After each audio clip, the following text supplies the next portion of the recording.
கிழங்கு எனக்கு தெரிஞ்சவங்க கொடுத்தாங்கங்க. கிழங்க பார்த்தோன்னே ஆசை வந்துடுச்சு கிழங்கடை செய்யணுன்னு. பாருங்கள், கிழங்கடைக்கு உள்ள தேவையான அரிசி ஊற வச்சுருக்காங்க. அரைக்கிறப்ப ரெடி பண்ணுறப்ப சொல்கிறேங்க. இங்கே இருங்க, கழுவுறமா அரிசி ஊற வச்சாச்சு. நல்லா கழுவி இந்த தண்ணியை வேஸ்ட் பண்ணாதீங்க. இந்த தண்ணியெல்லாம் செடிக்கு ஊற்றலாங்க.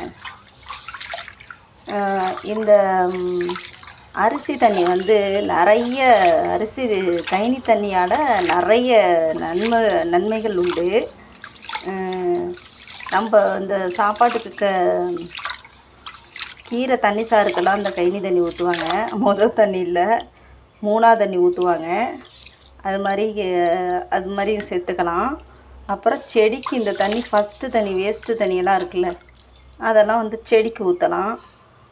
அப்புறம் வந்து முடிக்கு வந்து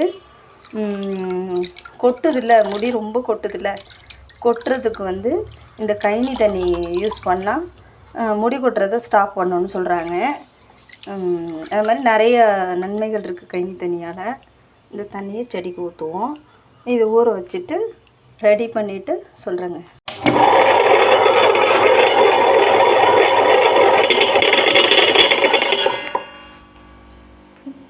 இங்கே இருங்க, பெருஞ்சீரகம் ஃபஸ்ட்டு போட்டுக்கணும். கிரைண்டரில் பெருஞ்சீரகம், கிழங்கடை ரெடி பண்ணுறோம்ல, ரெடி பண்ணேன்னே பெருஞ்சீரகம் போட்டுட்டேன். மிளகாய் போட்டுக்கணும். மிளகாவை நல்லா அலசிக்கிங்க. போட்டுட்டு நல்லா அரைப்பட்டு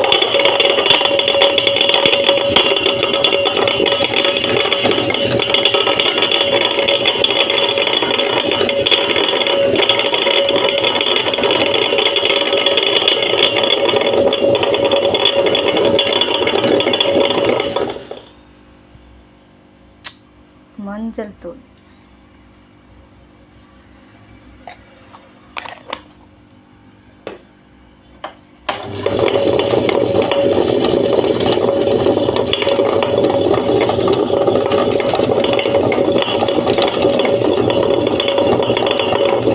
அடுத்தது அரிசி போட்டுக்கணும் கிரைண்டரில்.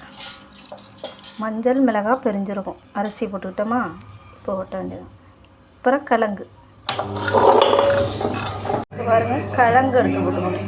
அடுத்தது கிழங்கு இந்த அரைப்பட்டவனை போடணும். அரைப்படாது, கொஞ்சம் தள்ளி விட்டு தான் அரைக்கணும்.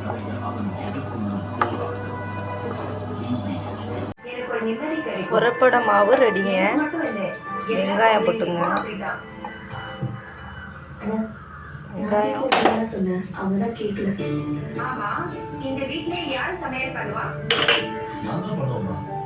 கருவேப்பிலை, கருவேப்பிலை கொஞ்சம் பிச்சு போட்டுங்க.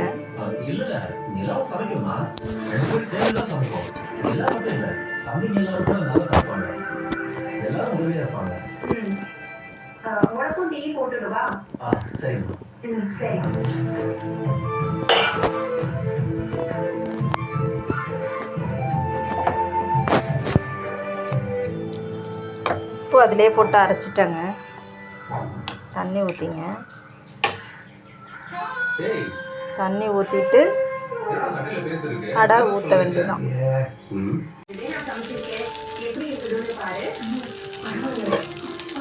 உரப்படை ஊற்றியாச்சு.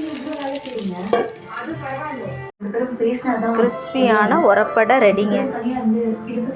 பாருங்க, மொறு மொறுன்னு உரப்படை ரெடி. மொறு மொறுன்னு இருக்குங்க. சூப்பராக இருக்குது. கிறிஸ்பியான உரப்படை சூப்பர். நாங்கள் சாப்பிட்லாம்.